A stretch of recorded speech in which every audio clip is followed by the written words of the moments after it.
12वां रहस्य, महाभारत के उलझे हुए रिश्ते। महाभारत में एक ओर जहां धर्म और नीति की बातें हैं, वहीं अधर्म और अनीति के कई कांड मिल जाएंगे। महाभारत कालीन रिश्ते और उनके द्वंद्व, जिसमें छल, ईर्ष्या, विश्वासघात और बदले की भावना का बाहुल्य है, लेकिन इसी में प्रेम, प्यार, अकेलापन और बलिदान भी है। कहीं पिता होते हुए भी पुत्र अपना नहीं था, कहीं भाई होकर भी शत्रु बन गया, कहीं मित्रता रिश्तों से बड़ी हो गई, और कहीं रिश्ते युद्ध भूमि में टूटकर बिखर गए। महाभारत में रिश्ते केवल खून के नहीं थे, बल्कि कर्तव्य, वचन, अहंकार और परिस्थितियों से बने थे। सोचिए, पांडु का अपनी पत्नियां कुंती और माद्री के साथ सिर्फ प्रेम का ही रिश्ता था। कुंती और माद्री के जो पुत्र थे वे तो पांडु के नहीं थे, फिर भी वे पांडु पुत्र कहलाते थे। दूसरी ओर अपने कुंवारेपन में कुंती ने एक और पुत्र को सूर्यदेव के सहयोग से जन्म दिया था, जिसे कर्ण कहा जाता है। उसी तरह दूसरी ओर धृतराष्ट्र के पुत्र उनके नहीं थे, वे तो ऋषि वेदव्यास के थे, तब भी वे कौरव कहलाए। ऐसे में जिस कौरवों की साम्राज्य के लिए ये युद्ध हुआ, वो कौरव और पांडवों के बीच नहीं लड़ा गया। यदि ये सभी कौरव या पांडु पुत्र नहीं थे, तो क्या इन्हें फिर भी हस्तिनापुर की गद्दी पर अधिकार था?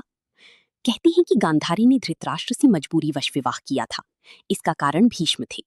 द्रौपदी का अपनी 5 पतियों से कैसा रिश्ता था? एक स्त्री 5 पुरुषों से कैसे विवाह कर सकती है, जबकि एक पुरुष 5 स्त्रियों से विवाह कर सकता था? प्राचीन काल से ही स्त्रियों का ऐसा करना वर्जित माना गया है। महाभारत में द्रौपदी ही एकमात्र ऐसी स्त्री थी जिसने 5 पुरुषों को अपना पति बनाया था।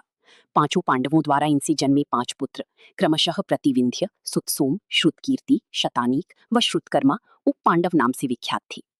महाभारत में भगवान श्री कृष्ण की सखा थे अर्जुन, लेकिन अर्जुन ने जब श्री कृष्ण की बहन से विवाह किया तो वे उनकी जीजा भी बन गए थे। लेकिन भगवान श्री कृष्ण का अर्जुन से ही नहीं बल्कि दुर्योधन से भी करीबी रिश्ता था। कृष्ण की 8 पत्नियां थीं, जिसमें से एक का नाम जामवंती था, जो रामायण काल की जामवंत जी की पुत्री थी। इसी जामवंती से श्री कृष्ण को एक पुत्र मिला जिसका नाम सांब था। इस सांब ने दुर्योधन की पुत्री लक्ष्मणा से विवाह किया था। इस तरह दुर्योधन और श्री कृष्ण दोनों एक दूसरे के समधी थे। इस तरह हम देखते हैं कि महाभारत में और भी ऐसे रिश्ते हैं जो आपस में उलझे और गुथे हुए हैं, फिर भी सभी एक दूसरे के खिलाफ युद्ध के मैदान में इकट्ठे हो जाते हैं। सोचिए, जहां रिश्ते इतने गहरे और जुड़े हुए हों, वहां युद्ध कितना दर्दनाक रहा होगा।